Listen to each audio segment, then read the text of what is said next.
Welcome to Trendy Output YouTube channel. Today I am going to try Slurp Farm Millet Pancake Mix. It is a blueberry flavor, no maida, no refined sugar. Zero junk. Its weight 150 grams. Let's open the pack. Now let's start the preparation. Now take a bowl. Add half of the packet millet pancake mix, around 75 grams mix. Next take 1 teaspoon oil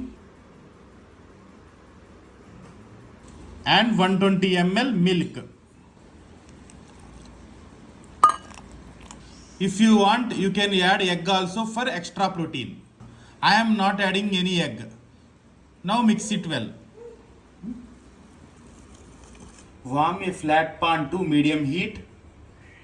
Grease the pan with oil. Pour the batter onto the heated pan.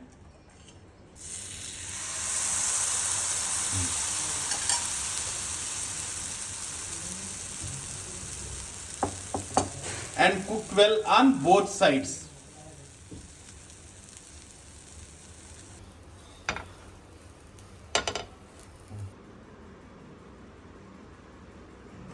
Cooking completed. Now take it in serving plate and serve with honey.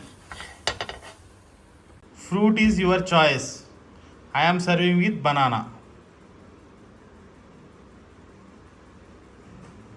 That's it. Thank you for visiting Trendy Output YouTube channel.